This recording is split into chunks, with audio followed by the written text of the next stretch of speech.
Hello and welcome to Test Pattern, a podcast about movies and the role they play in our lives. First watches, deep cuts, lifelong obsessions, and more generally the ones that we build our personalities around. I am Angus Truskett, and today I'm joined by comedian, writer, actor, podcaster, and look, let's be honest, musician, Cameron James. Wow, jeez. It's quite the rap sheet, isn't it? Yeah, that's just really made me feel good. Continue. Sorry for interrupting. Just please no, continue. you're fine. Let's do it. Cameron has been a part of Australian comedy for years. Stand-up, TV, podcasts. And look, some of the best Instagram reels I've had the honor to see and then like.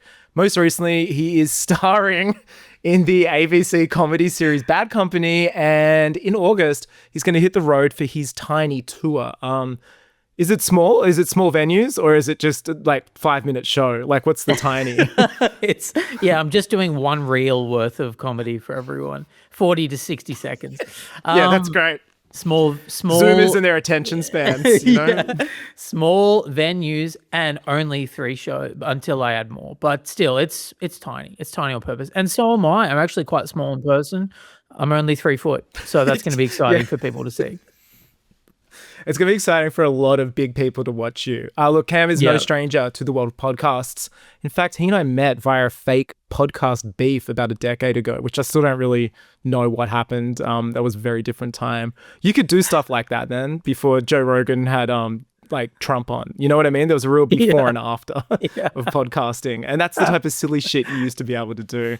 Since then, Cam's gone on to bigger and better things. He created the Finding series and Mic Check with former Test Pattern guest and dear mutual friend Alexi Toliopoulos. And look, because I am a completionist, I had Alexi on. I needed a full set. So Cameron James, welcome to Test Pattern. Thank you so much. Alexi is our mutual friend, and also all 3 of us have mutually masturbated together.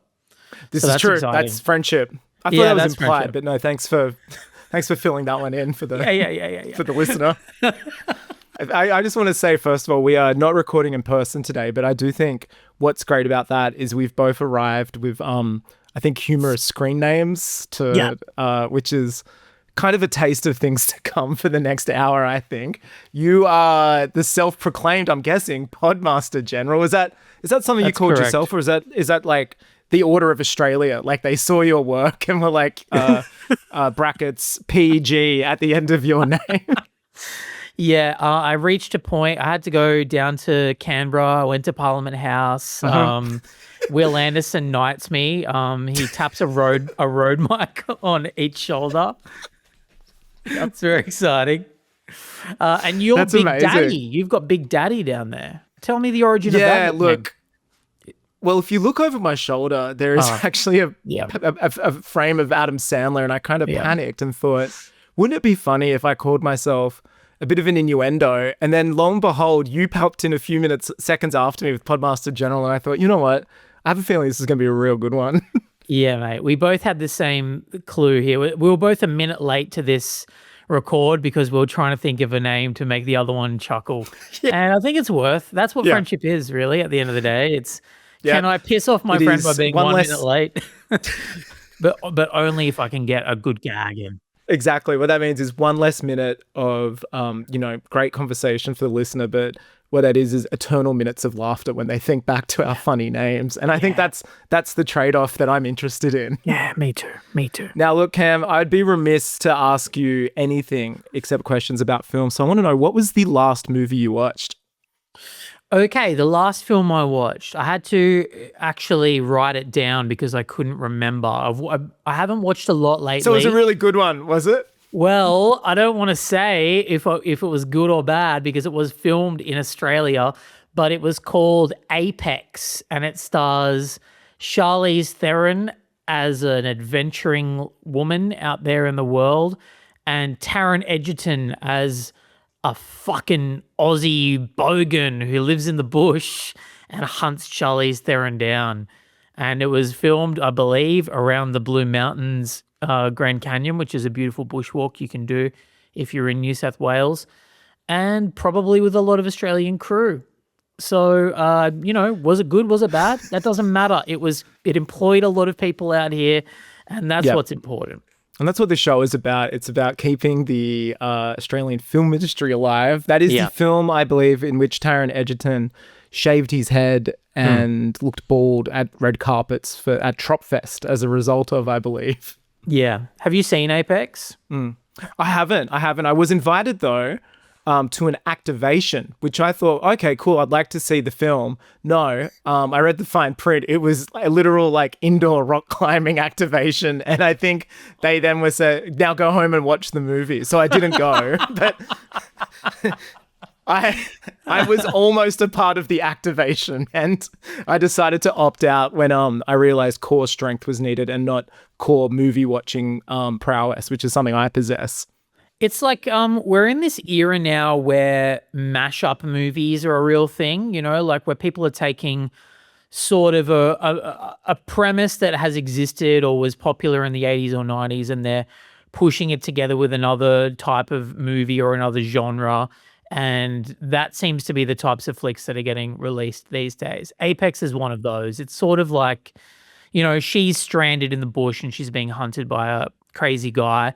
It's a little bit Deliverance. It's a little bit Cliffhanger, which is what I was in for. Like, I was excited to see a survival thriller set in the Australian bush. But, it's a Netflix movie as well. So it's crammed with so much exposition, and at a certain point in the movie, it sort of becomes like Red Dragon or something as well. Like a Thomas Harris serial killer type movie, which took it a little far away from survival thriller for me. But I did...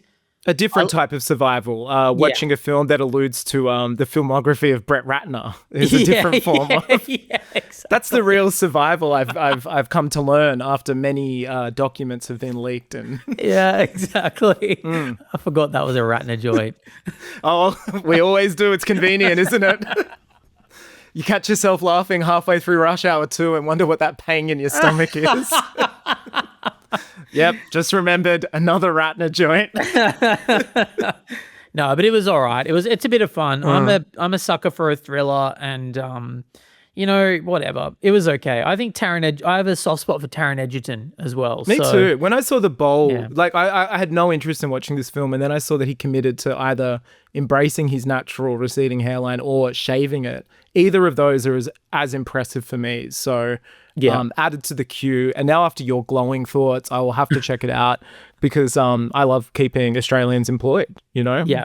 And also you can just watch it and go, oh, I should go to the Blue Mountains. Yeah, tourism New South Wales. Yeah. Congratulations. Yeah. And you said it was, you said then that it taps into that great phenomenon that we're experiencing right now, the second screen viewing, where every character in a Netflix show is, I think, ordained to basically constantly state how they're feeling, what's going on, because they're presuming you're doing anything but watching it. Do you think that you could actually partake in rock climbing while just listening to this film and understand what was going on?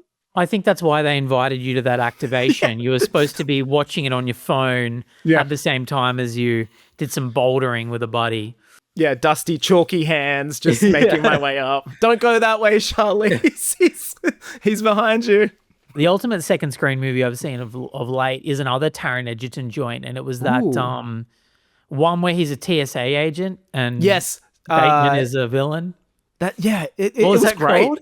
Baggage check or something It's like called either extra baggage or lost baggage or something like that, right? Isn't it?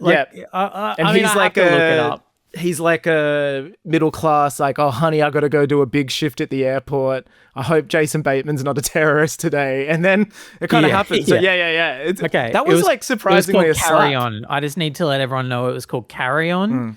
Not Baggage Check, but no, but that could be a sequel, Carry On 2 : Baggage Check, or extra baggage allowance for the third one. I can see what they're doing with the Absolutely. No, that movie was insane. It was that was a classic mashup second screener. Hey, it's Die Hard, but it's also, I don't know, Die Hard 2. Yeah, it's actually both Die Hards. We know you're so busy and don't have time to carve out for the Die Hard series. So what we're doing is compacting the first two into a Taron Egerton vehicle. And please enjoy. Hey, did you say it's called Carry On? Carry On. See, I kept getting confused. You know that long-lasting British I think like spoof series. I kept thinking it was like a reboot of the Carry On movies. Carry On Camping. Carry on Columbus. Columbus and all that shit. Yeah, Carry On Airplane. No, that's I should not like the second screen. As a film lover, I should be offended by it. But I think we're about to see some real second screen auteurism. I see like somebody like a Nolan rising or a Tarantino. You know what I mean? A Coppola.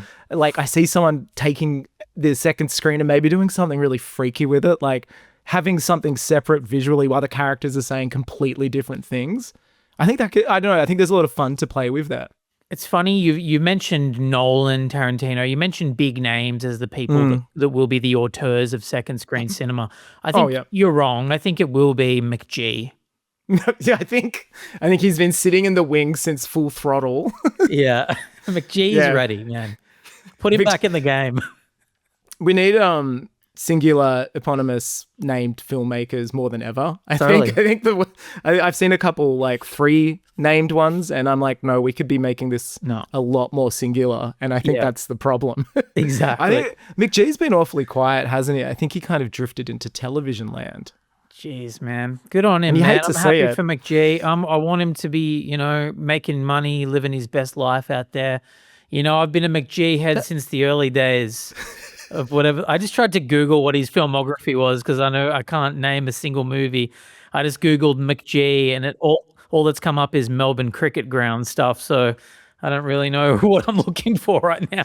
Well, that's his first problem, isn't it? It's the SEO of it. It's why he's not getting any work. Like, people are looking him up. You know what's amazing? I've just found him. And he does actually look like there's no better name for him except McG. He looks like a McG. Like, I don't know if you can see this there. Yeah. Like, that's straight up McG.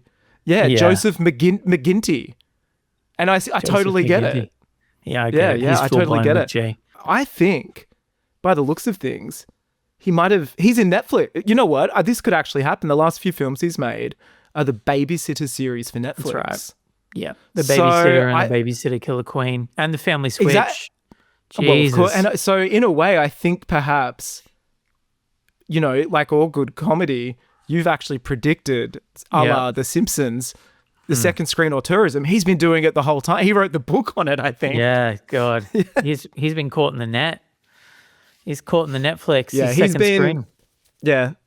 Everyone's been talking about, we're so back. Cinemas are back, IMAX formats, etc. But all the while we've been distracted with those. McG's been just punching up any script he can for any second screen action, and we're all the better for it, I think. 100%.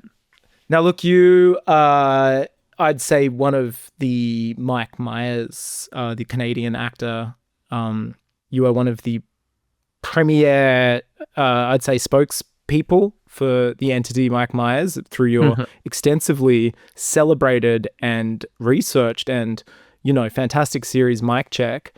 Have you seen the Michael Jackson biopic? Which stars Mike Myers. No, I know then that sounded like a bad attempt at a joke. But I meant to, sorry, I kind of buried the lead there. Have you seen Mike Myers' latest work? As the white guy who says racism's out, let's get black people on MTV in one scene, and that's it, in the Michael Jackson biopic. I have not. Alexi saw it and filled me in and told me that Mike was back on our screens. And I said, oh my God, we need to get the band back together and do a podcast about it. But then I remembered that this exact same thing happened when Bohemian Rhapsody came out. And I went and saw it and said the same thing to Alexi, and he never saw Bo Rap. So, I don't know how we're going to do it, but we do need to podcast about it. But so far, only I've seen Bo Rap and only he's seen Michael. I don't know if there's a way we can keep it that way, but yeah. No, I think that's the partnership, isn't it? It's the Lennon McCartney of it. You bring something, he brings something, then it happens. I was in the theater actually that Alexi was in too, and I felt like I got a scoop because I just straight afterwards was like, well, that was Mike. What did you think? And he was in utter disbelief. I will say I slept through a big chunk of that movie. I wasn't tired, mind you. I thought it was appalling, and maybe the I don't know, there was a certain Ratner to it, not the plot or the sinister overtones, just the kind of the quality of film. Not a big fan of that film. Didn't really do it for me. But if you liked it, I'm happy for you, and I'm happy you have Michael in your hearts and on your screens, I think. It's super weird because do you remember like 2 or 3 days before it came out, there was a sudden like force of good reviews. It was like just celebrities though, like who are clearly Fuqua fans or whatever. Like influencers as well. Yeah, it got fully influenced. Like there was a big wave right before the critics' reviews were going to come out that were like, "This is great." You had Questlove doing a carousel on Instagram, being like, "This is a great movie. It saved cinema." That doesn't come for cheap, does it? That doesn't come for cheap. A Questlove carousel is the new like billboard on Sunset Boulevard. Do you know? Yeah, it's crazy. I still haven't seen it. I'm sure I'll eventually check it out because I'm drawn to these sort of weird ass biopics that are a bit shit. I love the Straight Outta Compton movie. I just called it the Straight Outta Compton movie like I'm 54 years old. I love the rapper movie, the Straight Outta Compton with the Ice Cube. Yeah, it's very much that. It's very much a very I think its biggest crime was, whether you like him or not, it's undeniable that Michael Jackson is one of the most interesting figures in history of all time. Like not just the last 50 years, but ever.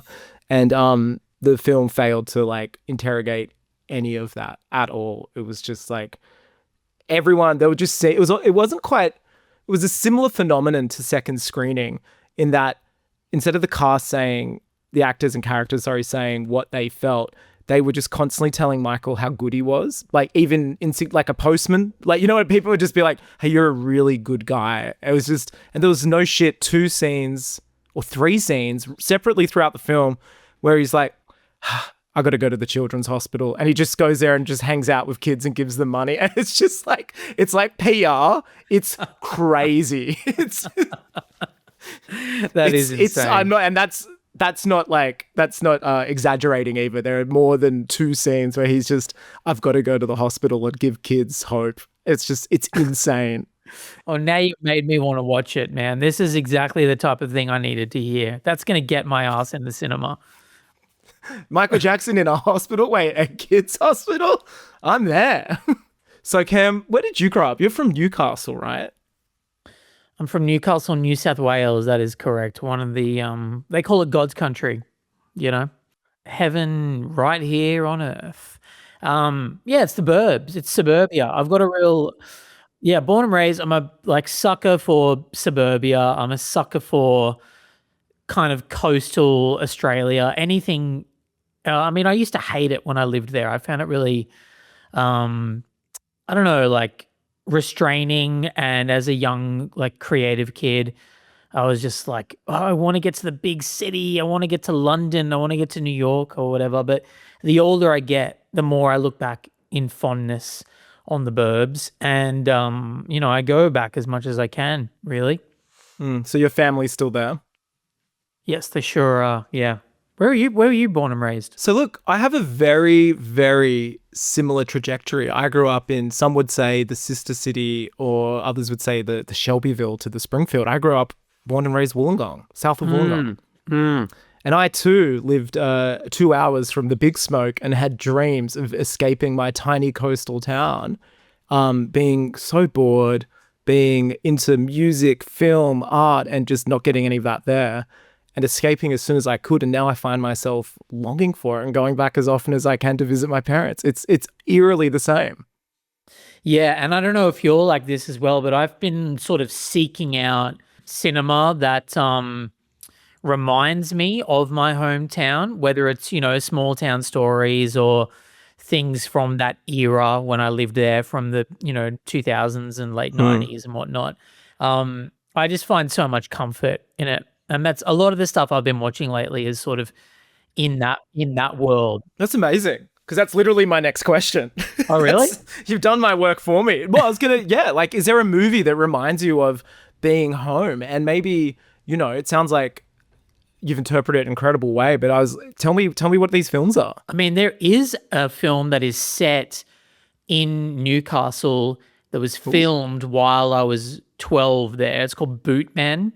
Stars Adam Garcia. No way. And Sam Worthington. And it is about a group of steel mill workers who learn how to tap dance and start putting on a show. It's based on, or inspired by a real group of tap dancers from Newcastle called the Tap Dogs. And their whole thing, their whole aesthetic was that they would like dress like tradies essentially, and they had steel cap boots on, and they would like dance and put on shows that were like very gritty and warehouse. Like it went to Broadway vibes. in the States, right? Like it got so big, Tap Dogs, didn't it? Yeah. And it was like men in blue wife beaters, Yeah. tight jeans or like stubby shorts, and just so wait, was and the using angle grinders and like steel pylons and stuff, and it was like a huge sensation. So cool. And the movie it's supposed to be the origin story of the Tap Dogs, but it's fictionalized quite a bit. They're like steel mill workers. The steel mill's going out of business, which is a true thing that happened in our town. And they start dancing. We've still got ours, Wollongong actually won in that regard. Exactly. So we're the Shelbyville, maybe. You are the Shelbyville. Yeah, we're the Shelbyville.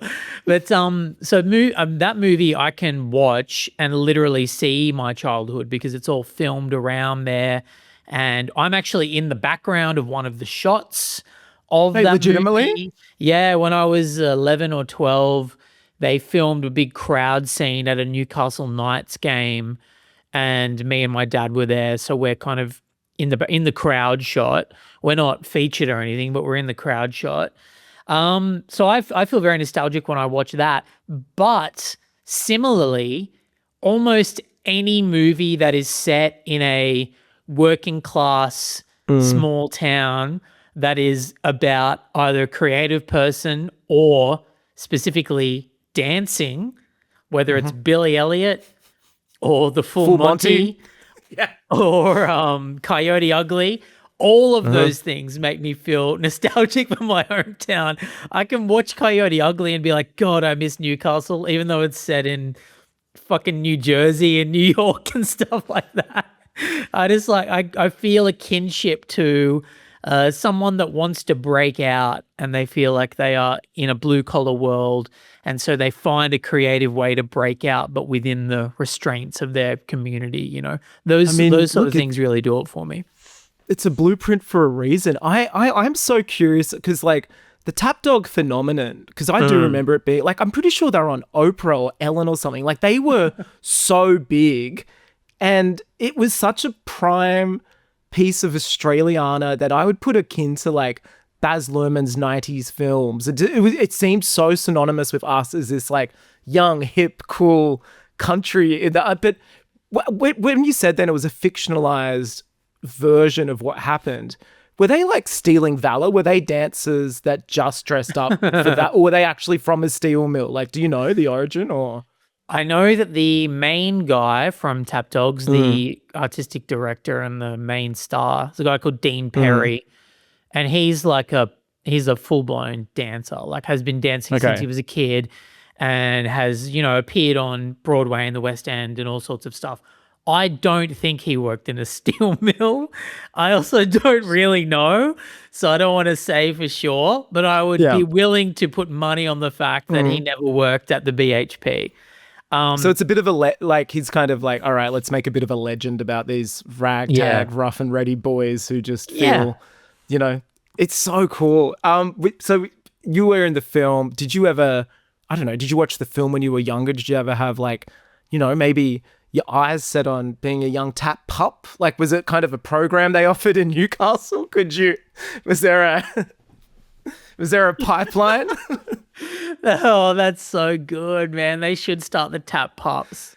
You should bring it back. You should give back to community and say, look, we're starting up the tap. We may not have the steel mill anymore, but we've got a lot of steel left over, and we should be putting those in those Blundstones and those R.M. Williams. Let's get to dancing. I was like, no, dance was never my calling, but I did want to be an actor when I was very young, and that movie at the time, there was only like 2 movies that were filmed in Newcastle and about Newcastle. One of them is Bootman, and the other one is one called Black Rock, which is about a really horrific crime that took place in the late 80s that I won't get into, but it's a great film and a horrible Black Rock, story. yeah. I think it was a play first that was then adapted. Yeah. That's right. So there's like, those were the 2 examples of any, like cinematic, Hollywood in Newcastle. Oh, also, to be fair, Yahoo Serious, the great Reckless Kelly, Young Einstein, Mr. Accident writer, director, star. Trilogy. Yeah, he was from a suburb called Cardiff, which is not too far away from where I grew up. So there was a little bit there of you could potentially get into show business, but I didn't know any way in until I think I was about 14, and I'd been saying I wanted to be an actor for a long time. And my cousin's best friend's cousin moved to LA to become an actor, and she got cast in a movie with Arnold Schwarzenegger. The movie is called The Sixth Day or The Fifth Day or something like that. Sixth Day. I know The Sixth Day. Yeah. Yeah, it's kind of... Is it a cloning movie? Sci-fi clone. Yeah, it was in that... It may have been his last film before he was governor. It's like the last film of 90s Arnold, then politics, and then he came back with like Expendables and kind of returned to acting. And I do think it is like the cap on that 90s run, and it is not great from memory. Yeah. I think I've only seen it once, and I remember not loving it. But this local actor, Sarah Winter, she is one of the villains in it.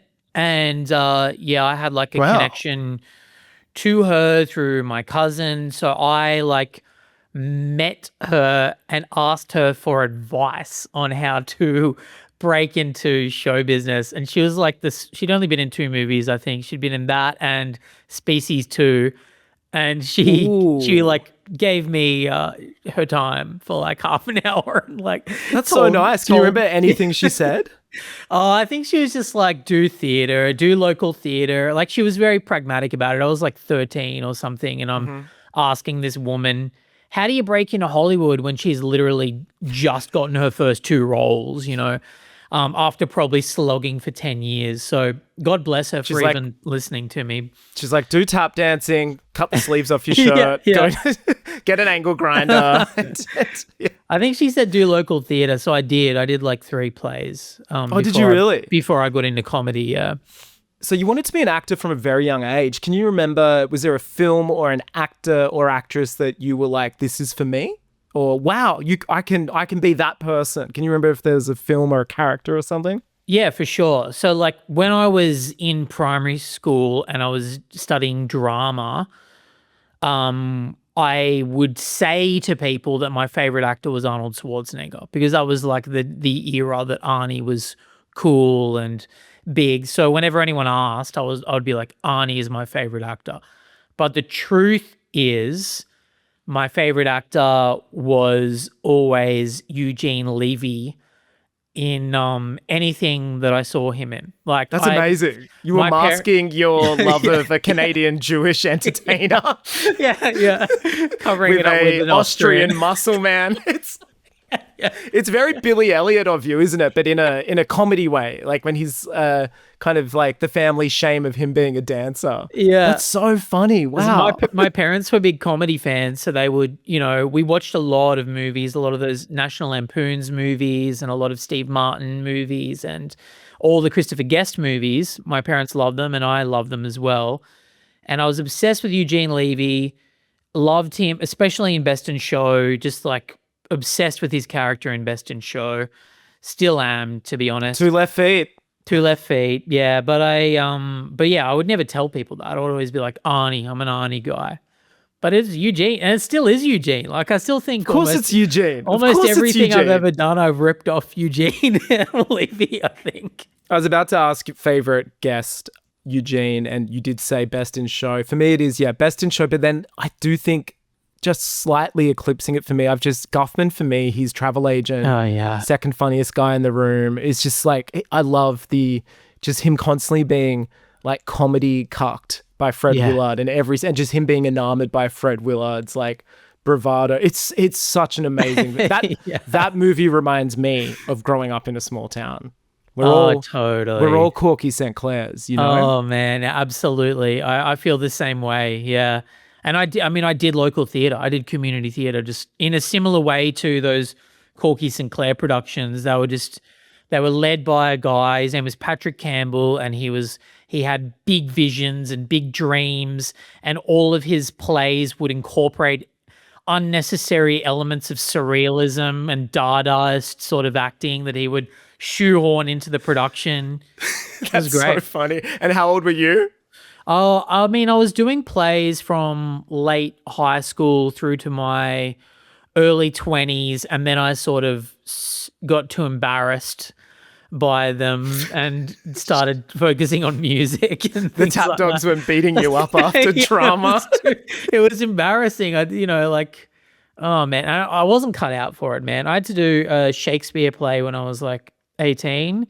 It was The Taming of the Shrew, and I had to do a kissing scene, and I was embarrassed. Like when my parents and my friends came to see it, I was embarrassed to be like doing a sincere kiss in front of them. So I did like a really jokey Kath and Kim style, like big open mouthed thing to try and make it funny, and it was just fucking horrible. How did the director take your zig to his zag? He hated it. He's like, "What are you doing? You're supposed to be the like romantic lead of this play, and you're like playing it as if you're Kel Knight from Kath and Kim. It's not what I've cast you for." Were you going for like a straight man dramatic actor? Was that what was happening? Or I think it was I was very much torn between wanting to be a serious actor and wanting to be a goofball, really. Yeah, right. It was like the and it's still, I mean, it's still a thing that I struggle with, where I like the idea of being dramatic and sincere, but then the moment that I'm doing it, I feel a shame and embarrassment and immediately want to go for the laugh and try to be an idiot. And that sums you up completely as a whole package. Is that on the business card? Yeah, I think so, man. It takes a lot for me to like put the I'm just a little bit poisoned by, it's a small town thing. You want to make fun of anyone who's taking a big swing and being a bit of a try hard or whatever. And so I still have a bit of that in me. And whenever I can feel myself taking a big swing, I immediately think, God, you're a fucking idiot. Just like pull your head in, mate. And I try to make fun of the moment. That's you going back to that stage, open mouth kissing a leading lady for laughs. Like what a beautiful distillation of the trauma, but the fuel that gives Cameron James his fire. Now, what's so interesting, we brought up Guffman, and you are one of the lead stars in a new comedy television series that is about a theater group. Like I wouldn't call them amateur. They're not like quite as amateur as Corky St. Clair. But how does that feel? How does it feel being in a show riffing with like, Australian comedy legends? Dude, I can't even tell you how like amazed I am that I'm in this show. Like I've been auditioning for things for so long, since I was like 18, and I never really get anything, every now and then I'll get a small part in something, but I go for things, I don't get them. And I'd sort of like acknowledged to myself or made peace with the fact that I was probably never going to be cast as a regular character in a sitcom, which is the main thing I've wanted to be like forever. Always wanted to just be in a sitcom. And I couldn't believe it. When I got the audition came through and I read what the character was, immediately my first thought was, I think I'm the only person who can do this. I know a lot of other people could be funny and do it, but I was genuinely like, I can not only nail this role, but I can add to it and elevate it. I can bring like a thing that only I can bring to this role. And so I wanted it so bad, man. And I went for it, and then I didn't hear back for like a month, and I just assumed I hadn't got it. And I had to like go through a whole process of again making peace with the fact that I was really just going to have to watch this show with someone else in it and then send nice messages to them and be like, you were great, So I couldn't believe I got it. And it's, with Ann Edmonds, who I'm such a huge fan of, and Kitty Flanagan, who I've loved since she was on the Sketch Show, and I'd never met her, and most of my scenes are with her. And yeah, you're right. It's it's a little bit like being in a Christopher Guest type movie. And those are my favorite movies. I was raised watching them, and I feel like it's a second language for me to speak that type of comedy, that sort of like wholesome but pathetic, but not giving up. It's a very Canadian sense of humor. It's basically the Eugene Levy and Catherine O'Hara model is like baked into my DNA. And so, yeah, I honestly can't believe I get to do it. But I also felt like, yeah, man, it's got to be me. I'm built for this. I've been watching these movies since I was 12. And those films and absolutely this show, the like, I'd say they're like X factor, their defining factor is they are ensemble, and it's about sharing your space and giving other people space. But it almost feels like like it sounds so corny, but it feels like a piece of music. You know what I mean? Like It feels like everyone plays their part, and you have like your line, or like you're strumming your instrument or something, and everyone is playing at the same time. It's so enjoyable to watch. So you play Christian. He is he's like a lifer at this at this theater. At this theater company. So what was the factor that you were like, this is something only I can bring? Well, like literally on the page, I think the character was described as he is like the executive assistant or something. So he's been there forever. He's second in command. He's pathetic. He's persnickety. Like, yep, that's me. He's like a sniveling worm, and he sucks up at every opportunity to Ann Edmonds' character, Margie. That's basically what it said on page. And I thought, if I was playing this, I would make him love her, and I would make him be absolutely head over heels, adoring of her. He thinks everything she says is amazing. He thinks she's the greatest actor that he's ever seen. And that will be the warmth that I bring to the role. And that's the decision I made right away, was just like, I'll make him, he thinks that she is God, essentially. And he's worships delusional. her. And he like has a lot of fondness for her. And then that ended up bleeding out into all the other characters too. Like, I think a lot of the lines as scripted seemed to be that he was oppositional to most people, but I decided to make it very painful for him that he had to be oppositional to them, because he loved them all so much. And he hated that he had to be the bearer of bad news and be the one cracking the whip. And so that was something I thought I could bring. I was like, I naturally do love Edo, and I naturally do love Kitty, so I think it won't be hard for me to snap into that.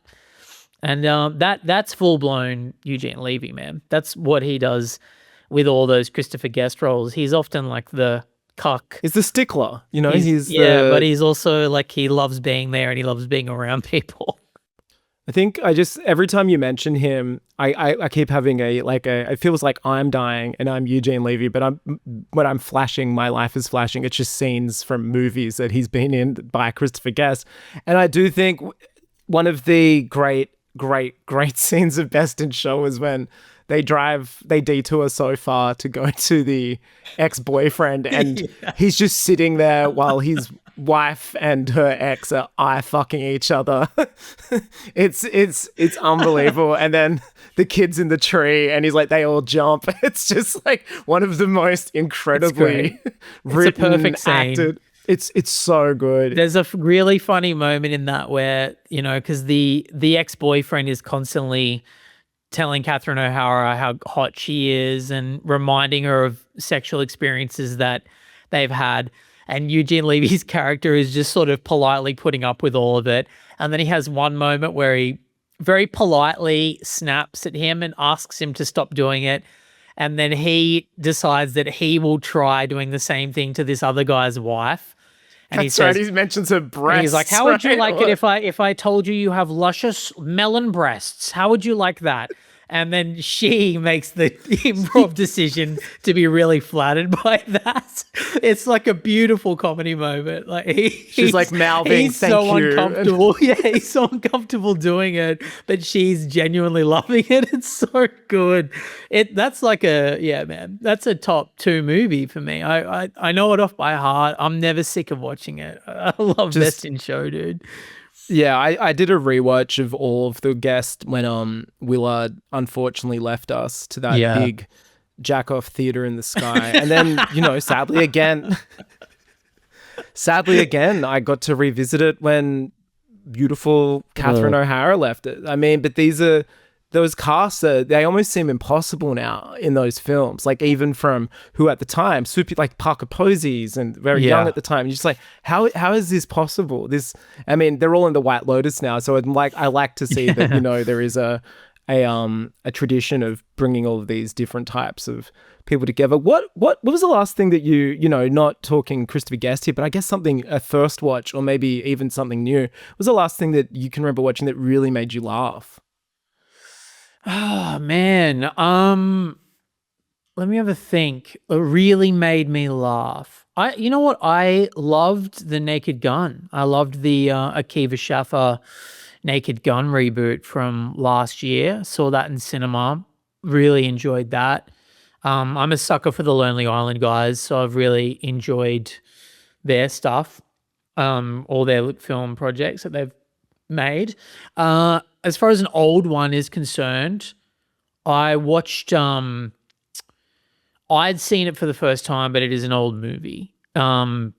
Parenthood, the Steve Martin, Ron Howard flick. Keanu Reeves. With Keanu Reeves Phoenix. And Joaquin. About a year and a half ago I watched it and just loved it. Laughed a lot all the way through it. But also was moved and saw it as like a blueprint for a lot of the family situational comedy that came after that, whether it's the actual show Modern Family or Judd Apatow movies. I think these things wouldn't exist without the sort of sprawling ensemble, multiple storylines of Parenthood. I really loved it. I thought that Tom Hulce's character, who's like the shithead son who comes home wanting to borrow money, and he has like a son from a fling that he's had in Vegas, and his son's name is Cool. I loved all that stuff. I love that whole. I just am a sucker for the trope of the shithead sibling.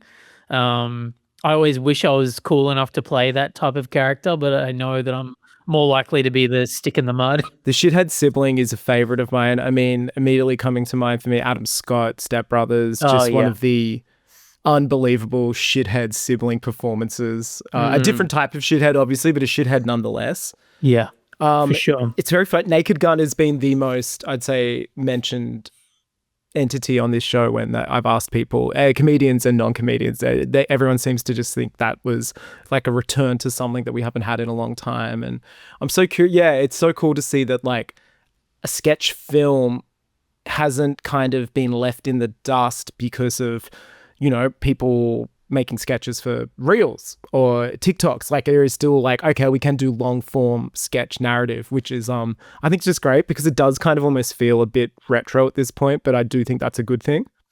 Well, I'll be curious to see how this new Scary Movie does when it comes out, because there's been a huge push for it. In fact, just today I listened to the Wayans brothers on Ramesh Ranganathan's podcast, and it seems like they're really gunning for this to be, a big box office success. That's what they want, and I think that'll point the way as to whether, big broad comedies are sort of still, going to be selling tickets. Dude, I interviewed them on Monday night at like 2 a.m. and it was one of the most surreal 6 minutes of my life. How were they? Well, this is true. The first movie I watched this year was The Little Man on January 1. My friend and I were at my parents' house after New Year's Eve. We were a bit dusty and we thought, why not explore the oeuvre of the brothers Wayans? And we watched Little Man. And so it felt very fitting that a few months later, 6 months later, I was digitally connected to them, and they were amazing. They seem like, they're bringing this back, they were telling me, because of, they've just seen, it makes a lot of sense because the first Scream is so meta, and, then they're kind of adding this extra layer of meta-ness, but then we've had the Legacy sequel married with elevated horror trend of the last 10 years. I'm really curious to see too what that's like, because it does feel like a relic, kind of, but in the same way a Jackass feels like a relic. And yet when a new Jackass comes out, it's like the best thing in cinemas, and you're just like, oh, these exist for a reason, Totally. Yeah, man, I'm all in. I'll go see a scary movie in cinema. I had to be stopped recently because I'm such a big Marlon head. I love Marlon Wayans so much, man. Like, he's one of those people that just, since probably the first Scary Movie, or maybe Don't Be a Menace or something like that I've just found to be one of the funniest people on screen. And I love him as a dramatic actor too. Like, when he was in On the Rocks a few years ago, with the Coppola film, Rashida Jones's husband, and you're like, is he having an affair or not? And I was like, Marlon, I didn't know you had this in you. Like, you're being the straight guy in this movie. It was crazy. There was a few years ago when, before Instagram put in your feed things that your friends had commented on or liked, someone screenshot like 6 times where I had commented on Marlon Wayans videos that were just like, love you, Marlon, you're the best. You're the best, Marlon. This wasn't, you weren't saying this in jest, were you? This was just straight up affirmations. No, and they did the same thing with all the times that I'd commented on Adam Sandler's post. With just like, Sandman, love you, Sandman, you're the best. Sandman. That is so nice. Like, what the fuck are you doing? Why are you commenting on these celebrities' posts? I was like, I don't know, man. I just love them. I just love the guys. I need to contribute positively to their comment sections. It's nice to think that Marlon's sitting somewhere in his like Hollywood Hills house in a hot tub, and he's like, oh, thanks, Cameron. Just looking at his phone, getting it, and just smiling a little and going on with his day. Like, that'd be so nice. Maybe one of your comments was the deciding factor as to whether to bring back scary movies. He's just like, I don't know, honey. I don't know if the people want it anymore. And then it's just like, Cameron James, Marlon, you the best. It's like, you're the best. I think one of them I commented on was like a TMZ clip of Marlon Wayans at the airport or something, and I just commented, Marlon Wayans, funniest fucker alive, or something like that. Like, just being sincere, not trying to be funny. It's like, I love him, I just have to comment. It's either like, it's kind of says a lot about society, doesn't it? That either that is viewed as you having absolutely no idea how a comment section works, or just being so vulnerable with your love of funny guys. And I think what you're doing, everybody should be doing, enough of the performative posts. Oh my God. It was embarrassing to be caught out, but I stand by it. I thank you. I'm glad you do. Look, speaking of Wayans, speaking of Christopher Guest, these are like amazing partnerships that we've seen for decades. You tapped into like Steve Martin, then immediately partnership Martin Short and Apatow to, Sandler. Like, he's had so many. You've also been a part of, some amazing partnerships. You and Becky Lucas have like quite a particular partnership with comedy, through podcasts, through acting, and also obviously we spoke about Alexi. What do you think makes these creative partnerships work? Like, why do you think why do you like them so much? Yeah, man. Just probably the same reason that I like rom-coms and things like that. I just love watching chemistry. And I think that's what all cinema is when you're watching a good cast. The main thing you're doing is watching the chemistry between people, the way they look at each other and listen to each other and respond to each other. And that's definitely it for me. Like, I love seeing a genuine connection that isn't faked, I've watched so many crappy movies in my life where they try to force a friendship on us. and make us think that these two people are buddies. And you just know, no matter how good an actor these people are, you can just tell. You can tell the difference between like Glenn Powell trying to pretend to be friends with Martin Herlihy versus, Seth Rogen and James Franco before they stopped being friends. Exactly. Yeah. You can just tell the difference. Yeah. Before James's acting lessons became made available online. Yeah. But, there is something endearing about it. I just always think of that intro to Funny People with those old videos of Apatow giggling his ass off, camcorder filming Adam Sandler doing prank calls. And you're right, you can totally tell that comes through. It's such a good quality. Can you... I don't know. It feels like it's something we don't see that much anymore. Like, I know we see Seth Rogen and Evan Goldberg, they still make things, but it's more behind the scenes. It's that's true. Bring back the double act. I think it's something it should be a timeless thing, Well, two that come to mind that are currently working together still, John Early and Kate Berlance.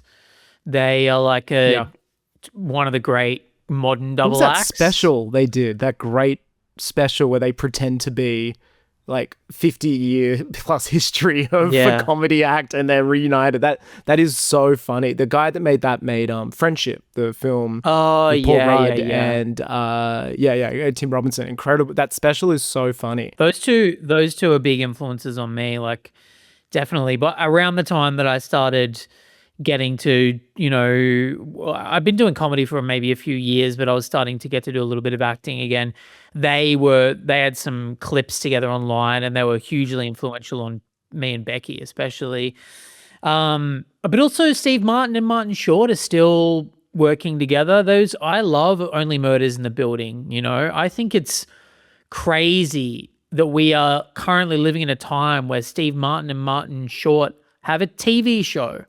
And there's like 6 seasons of it. It's like crazy. And like Paul Rudd will be in a season. Yeah. Meryl Streep's in in the fucking thing. It's insane. Like I feel so lucky to get to watch those guys still. And they're in their 70s, I suppose, now. And they're still, working the muscles. They're still being funny. They still have amazing chemistry. I love it. Partnerships are a big part of comedy for you and your own comedy, but so is music. Music is a giant part of your comedy, and you did touch on earlier saying that when you were younger, with the Tap Dog days, we'll call it, you had bigger plans and you didn't know whether, I guess, to direct that to stage or music. And it feels like now it's really come together in this like very natural, sorry, this sounds bacon's bad, but it's like very non-gimmicky. It's like, it's literally who you are, and you've told, your comedy shows tell your story about growing up via the music you wrote and music you loved. A musical comedy is something that you mess with, like something you think of, because they're quite rare. I can think of like the South Park movie or Dix the musical from a couple years ago, but they seem like so few and far between. Yeah, weirdly, I just rewatched South Park Bigger, Longer, Uncut like a week ago. I don't know why. It just popped into my head that I felt like it was time and I needed to watch some Trey Parker original songs again. With the exception of South Park and the Book of Mormon and a few other Broadway shows, like I loved Avenue Q. I'm not a huge musical comedy guy. I don't think. I like trying to find a way to use music and comedy and acting all together, and it's really I have such specific taste, and it's so I haven't seen enough things that I've really liked that have done all of it that I can point to many examples, but I can say that I love Spinal Tap, which is another Chris Guest thing, and I love the David Byrne movie True Stories. Yeah, I like it when it's done well, when the music is, doesn't feel random. I like it when it all comes together in a way that is cool and funny and unique and has an auteurship about it. Do you think the reason we don't see it a lot, that type of, I guess, that level of standard, is because the people doing it kind of lean too forward one way. They're like, this is 80% music and 20% jokes, or vice versa? Where do you think there's this like perfect golden ratio? It's like for example, I think that Trey Parker has done it perfectly in the South Park movie and in Book of Mormon and the songs in Team America. But what is so good about what he's done is he clearly loves Broadway, and so has like modeled all of his songs to sound like Broadway songs, and they're as good as Broadway songs. So there has to be a level of skill there. And I think, Chris Guest and Michael McKean writing the songs for Spinal Tap, they're funny songs, but they also sound like they could genuinely be real songs from that era, from like a late 70s, early 80s hard rock Even band. the 60s stuff you can hear when they're just like doing the Beatles riff with the like Flower People, or I forget the song, but yeah, you can tell that they're just like avid music fans, and it's not just kind of I think this is what that sounds like. You can tell they listened probably nonstop to like Iron Maiden or Def Leppard, and they were like, this is how you write a song. Like there is a total skill there. Yeah, I mean, it's the same thing with the Lonely Island guys and Neil Innes, who wrote the songs for Monty Python with Eric Idle. Like these are like supreme musicians, and they have taste, and the stuff that they're writing sounds, almost as good as the real thing that they're sort of making. And they're just funny as well. Like, they happen to be funny people. Yeah. Yeah. And I think that's maybe the thing that I like. Yeah, when it doesn't work, it really doesn't work, right? You're just like, this is bad. Like, you should put the guitar down, or the... Totally. You mentioned you're a huge fan of rom-coms. Is there like for you, a perfect rom-com? Imagine if I said Punch Drunk Love. The only the big movie buzzer would go off. Perfect. Well, I've said this before, and it is, it's not too far removed from Punch Drunk Love, but The Wedding Singer, I think, is my favorite rom-com of our generation. Like, I think the way that it introduced Sandler and Drew Barrymore as romantic equals, intellectual equals, comedy equals. They were positioned as a new partnership that then, of course, grew into multiple movies starring the 50 two of them. First Dates, and who can forget Blended? Blended, of course. So I do love that. I also love the music element of that. I think Sandler is a guy that blends music and comedy and acting together in a way that I really enjoy as well. I love Drew Barrymore in it. I think Drew Barrymore is like, it's one of my favorite performances ever. She's so funny, so sweet. It's probably peak Barrymore. Yeah. Peak Barrymore. Of the old school ones, like which one do I love the most? I think probably, what I love? House Sitter. House Sitter is this weirdly underloved Frank Oz directed comedy from like 1991, Steve Martin and Goldie Hawn. It's a small town movie as well. It's set in like this perfect little all-American small town. The premise is so farcical. She's a con artist type person who pretends to be the new wife of Steve Martin's character, and he's like a stick in the mud type guy who gets swept up in her lies, and they're both mutually benefiting from the lies, so they keep spiraling and the web of lies keeps growing, and everyone in the town gets involved, and I love it. It's like incredibly funny. The jokes are like maybe even put before the romance. It's very joke-forward rom-com. A com-rom. But the romance is, it's a com-rom. But the romance is believable. Like, you buy that Goldie Hawn and Steve Martin would get together. They have the cover, like, crazy chemistry. I can see the poster now from my video store days. I know exactly the font. I see it all now. Pink font, blue background. Goldie Hawn's got some sunglasses pulled down. Steve Martin is being pushed backwards. It's great. I don't know many people that like it, but my wife and I like it, and we both loved it individually. Hey, happy wife, happy life, Yeah. It's a comfort film for us. Like, we'll put it on. I think it's so funny and so cute. You think that a lot of people don't appreciate The House Sitter. Do you have the inverse of that? Is there a film that everybody is like, gotta be one of the greats, but has just never really clicked for you? This is not a rom-com, but this is a movie that I feel like I'm supposed to like because everyone seems to. All the boys, all the fucking film bros love Cronenberg, and I've never been a Cronenberg guy. In particular, The Fly. I like A History of Violence and I like Eastern Promises. Mm-hmm. But they're not gross out movies. They're just like cool thrillers that have a couple of moments of gore in them. But Have Viggo Mortensen being hot as fuck. yeah, but I'm not into that 80s splatter body horror thing that Cronenberg was like the king of. I've seen, what's the other one of his, Naked Lunch. Actually, Videodrome. I like Naked Lunch. I think Videodrome's okay. Existence. But I'm always put off by that aesthetic. Yeah, right. Is it too gross, or are you just Maybe. it doesn't do anything for me? Like, it's just, I don't care how gooey that thing is. Get on with the story.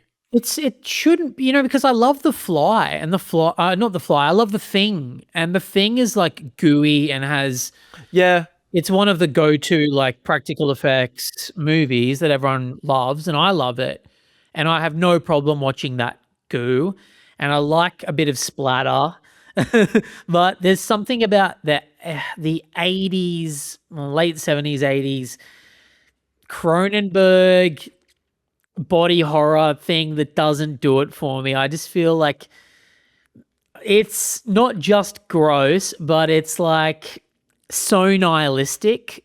I think maybe that era of his films are there's no light at the end of the tunnel. A very different outlook from a Canadian. Yeah, and I think that keeps me at arm's length. Like I know that I'm going to go in and just leave feeling bummed out. And I'm willing to be talked out of this. If someone can make a great case for The Fly, I would love to be talked out of it because I'm not averse to some gore and some goo. But there's something about those Cronenberg ones that just have never pulled me in. Oh, look, your honesty is incredible. That's such a brave thing to say on a film podcast. It truly is. Yeah, it's like saying Paul Thomas Anderson's a hack or something. Oh my God. It's phenomenal.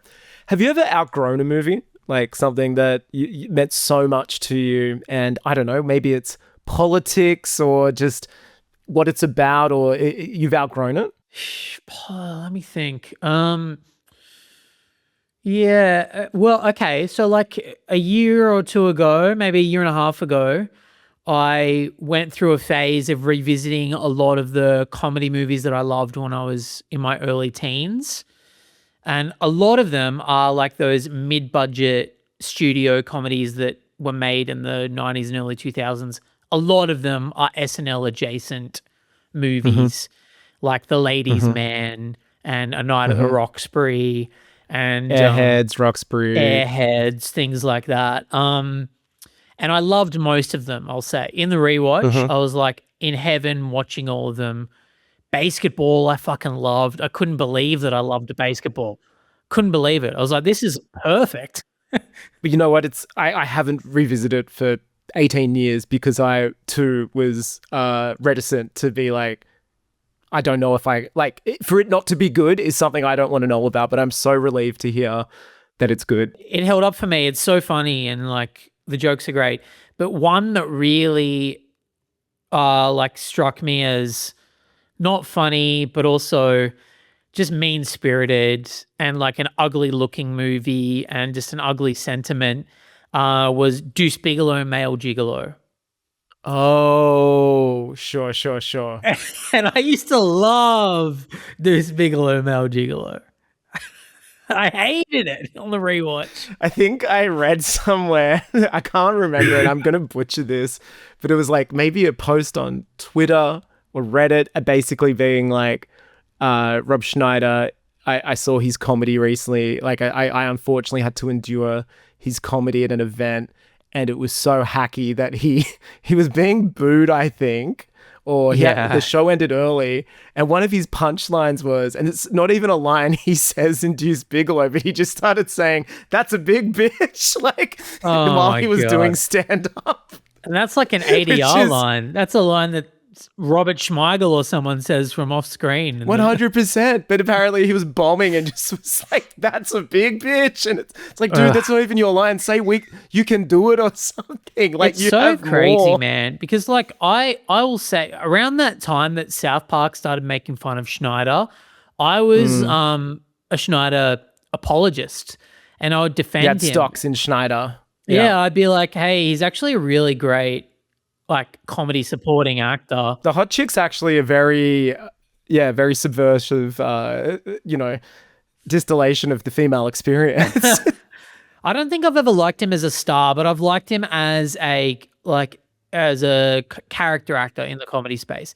In the same way that I like John Lovitz in that role. Like if I'm watching a comedy from the 90s and I see a Lovitz or a Schneider pop up or a Spade, I know I'm in safe hands. These guys are going to give me some, at least one laugh in this one scene that they're in, and they'll bring a certain vibe to it. As long as they're peripheral, it's going to be okay. Totally. Like, keep them on the sidelines. Yeah. And then over the years, you'd hear like negative things about Schneider. He's a bad person to work with. His politics are getting more and more right wing. And I kind of ignored all that. And nowadays, you just can't avoid the fact that he sucks. Like he's a horrible dude. A terrible comedian. His politics suck ass. But to top all that off, Deuce Bigalow, his big starring movie, also fucking sucks on the rewatch, man. That's the greatest crime of all. It is so ugly. It's an ugly, ugly movie. From the very beginning of that movie, when you're supposed to like meet the character and like them right away. That's like the classic rule of screenwriting. Save the cat, like we meet a character, he does something likable, and then we're willing to go on his journey. Ace Ventura saves the animal exactly in the opening scene. He solves a detective case and then gets a blowjob, and you're like, I'm on board with this weirdly dressed man. But the opening scene of Deuce Bigalow and Mel Gigolo is Rob Schneider making a girl, put her tits into a fish tank filled with water so that her shirt gets see-through and he can spy Scooping on her out nipples. The fish, right? Yeah, it's like right away you're like, well, this is a pervy little creep and I hate him and I hope he gets murdered by Eddie Griffin's character. And then you're sort of bummed out that doesn't happen.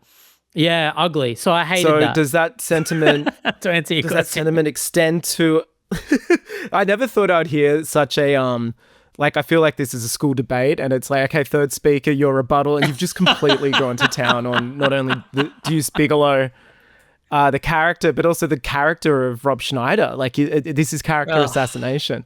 Did you want to test that theory for European Gigolo, or were you happy just to let it go? You know what? That one probably stinks too. I haven't rewatched European Gigolo, but I hated it when I saw it in real time when it came out. I actually thought that it was the most despicable comedy of the era. It really made me sick to the pit of my stomach at the time. But I never went public about that because I was a Schneider apologist, So I kept that opinion to myself. That's so funny. Do you think, is there anything Schneider could do or say to get back in your good graces? Did we see if the Safdies cast him in a high-pressured, film, and I don't know, do you think Schneider's got it in him? That might do it, because I'll tell you, in the Adam Sandler special from a few years ago, the first Netflix special of his, 100%, I think it's called. 100% Fresh. When Schneider comes out during the Station 69 song and they sing the duet with Schneider hanging upside down, I think that's one of the most beautiful moments ever put in a comedy special, and it gave me so much joy to see it. So I was back on board for Schneider for that moment. Again, in the peripheral, maybe leading man just wasn't for him. It's a big ask to elevate Schneider to leading man after playing the funny weird guy for so long and so well. Yeah, not many can pull it off, and a lot of the Happy Madison crew have had a crack at being a leading man over the years. You've had Nick Swardson vehicles and Alan Covert vehicles. You had Spade for a long time with your Joe Dirt. And Spade was maybe the only one that came close. Yeah, I mean, he also had one kind of, he was part of a great double act too with With for Farley. years with Farley, and so, he had to kind of reinvent himself, and I think he did such a great job. If you were phone rings right now, hello, it's Adam Sandler, the Sandman. I saw your comments for years, and I've got a Happy Madison production in the pipeline.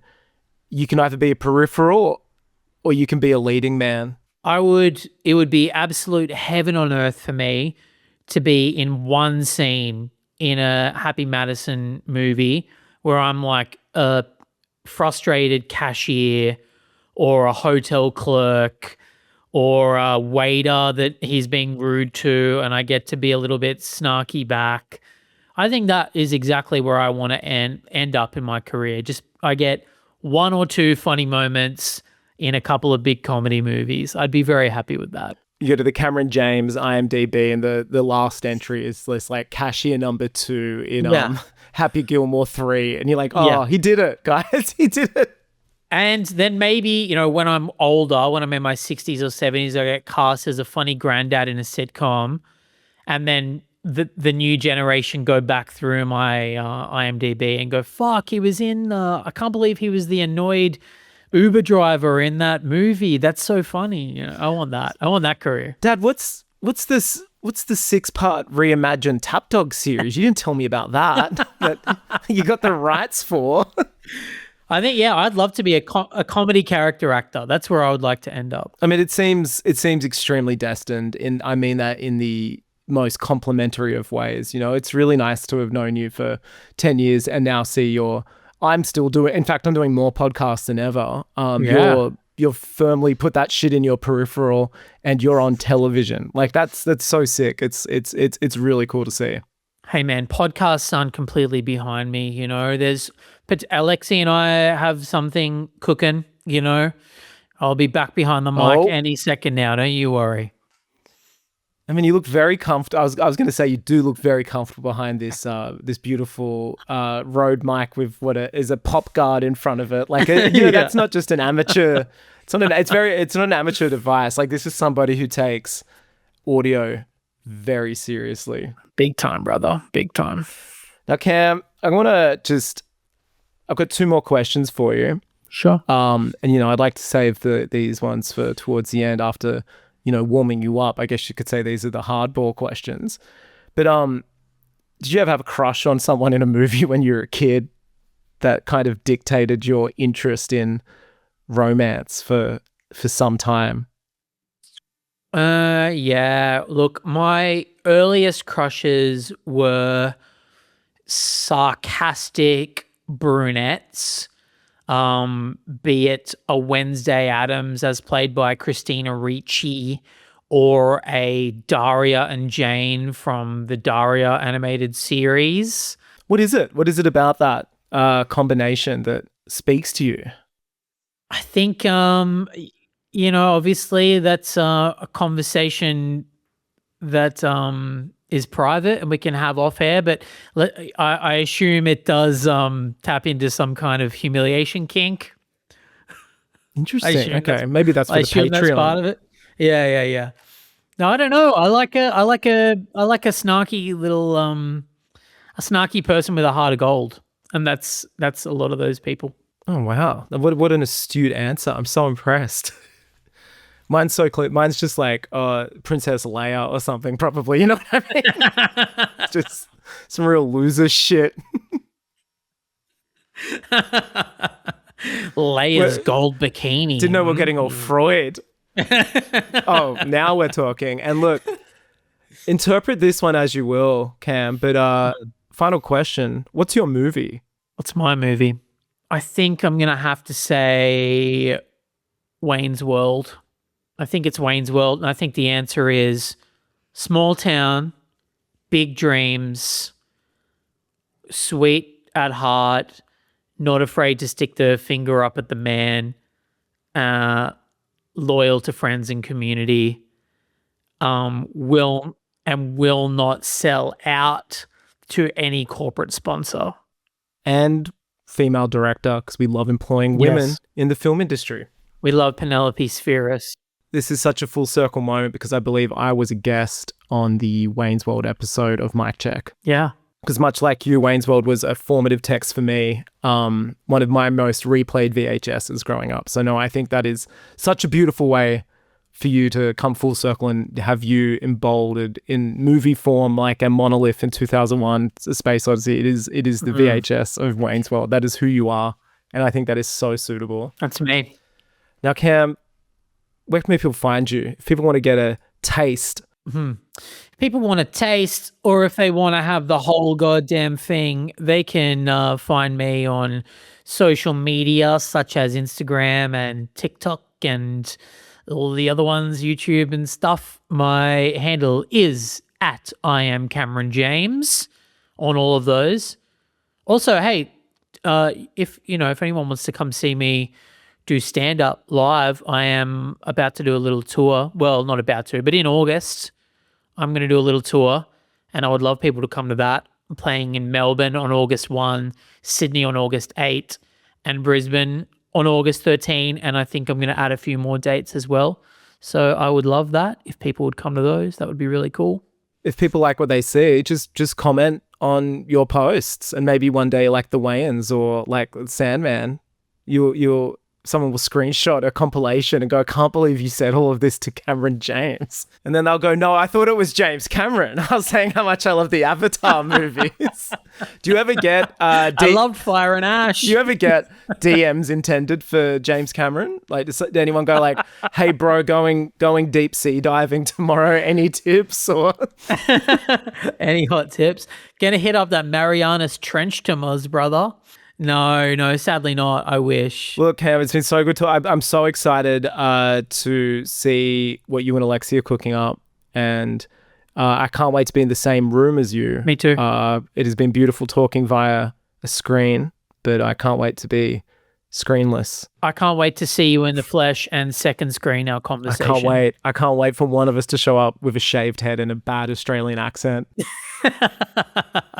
Thanks, see you, man. brother. Catch you at the Tap Dogs Revival. Movies. Popcorn. That indescribable feeling